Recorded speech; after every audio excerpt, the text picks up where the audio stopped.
Have I ever told you about the time I beat an international master in chess? And you're thinking, really? Light squares? You? 1400rapidchess.com, 1800 rapid lead chess? How on earth did you beat an international master? And okay, I'm exaggerating. It was in a daily chess game, you know, chess.com's correspondence chess thing. And you're thinking, oh, light squares, that's not chess. You didn't make a video about that, did you? You have infinite time to calculate. You can use books. You can test out variations. That's not chess. And there's one funny tweet likes to put it. Corey plays chess, says, oh, you play daily chess. You also go bowling with the bumpers up. The guy's got material. Let's get him on the Light Squares channel. But a win's a win, guys. A win's a win. And so let me put it up on the screen. This is my game against the world famous, world renowned, amazing chess player, international master, Peter Large. Hello, Brit. Big shout out to him. And I've never met this guy, don't know him. I'm just assuming he's amazing at chess because that helps with this video. And so he has the white pieces and I have the black pieces, and he opens up with the move e4. And I know what you're thinking, Light Squares, you love the open game, but these were the days when I used to play the Caro-Kann. You're thinking, wait a minute, get out of here. You won this game? Huh? You won a Caro-Kann game against an international master? Well, that's like 10 victories against the GM. That's amazing. It happened, and I'm going to show you how. So I want you to grab some popcorn, comfortable joggers, because this is a Caro-Kann game, and you know we're going to be here 5 hours, 150 moves. And so we have d4, d5, we have e takes d5, c takes d5, the exchange variation. And this is one of the 100 reasons I gave up playing the Caro-Kann, because this is really annoying. Many players in this position, and it's one of the main lines, play this move, bishop d3. And do you know who used to play this move? Bobby Fischer. Wow. Light Squares, you got some historical knowledge, of course, guys. We're students of the game here. We're not just goofing around making jokes. Come on, guys. And the point of bishop d3 is that this bishop on c8 cannot develop. Obviously, you can't go g4, f5 and hang it. You don't want to put on e6 and blockade your own pawn. And in many lines here, white is going to play this move h3, and that's really annoying.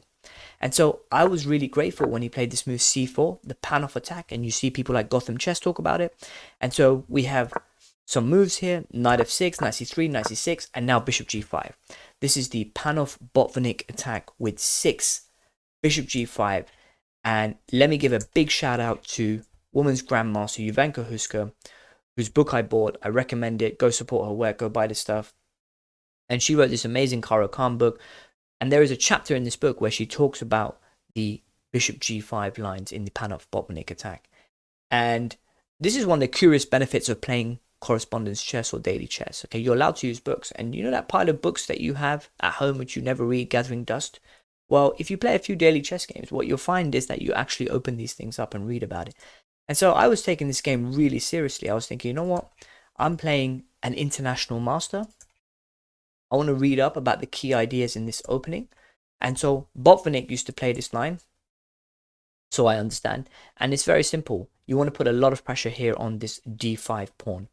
And what you'll notice is that white will be able to grab a lot of space, and it's quite tricky for black to handle this. So it's an idea for players with the white pieces. And so we have e6, knight f3, bishop e7, and now c5, the main line. And you can kind of see how this is annoying now for black. Okay, so it's quite hemmed in. This dark square bishop wants to get out, have some fun. And this light square bishop never going to get out. And so you can kind of see how this is kind of tricky to deal with. And so when you're dealing with stuff like this, you've got to try and undermine what's going on here and try and break up white's center. And so one of the key ideas here is to go ahead and play b6. But first we castle, and white prevents b6 by doing what? Playing the move bishop b5. And obviously in this position, you can't play b6, you're just hanging the knight. And so here, Husko refers to knight e4 as a critical move. You've got to play knight e4. Okay, you've got to try and do something about all the space that white has grabbed. And obviously the bishop on g5 is hanging. So we have bishop takes e7 and now knight takes e7. You might be wondering why not queen takes e7.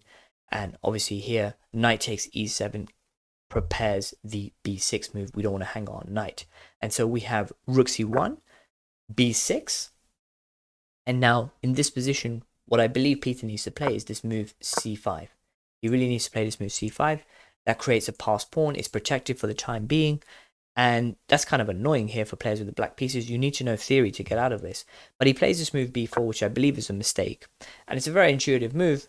And I kind of realized that maybe he was just making moves. He was thinking, okay, I'm just playing some low-rated play. It doesn't really matter here. And it looks intuitive for white, because what you're saying here is that, well, if black takes this pawn on c5, then after b takes c5, we just have a protected passed pawn. However, this idea is completely undermined by the move a5, a typical thing that we do when we see white grab queenside space in this way. We just want to play a5. He plays this move a3. We have a takes b4, a takes b4, and now I played this move b takes c5. And in this move, there is only one move that white can come up with. One move. So you want to pause the video, work out what that one move is. Well done if you did. White needs to play the move d takes c5. Has to play that move. But instead, this IM played the move b takes c5, which is a blunder. And black is completely winning.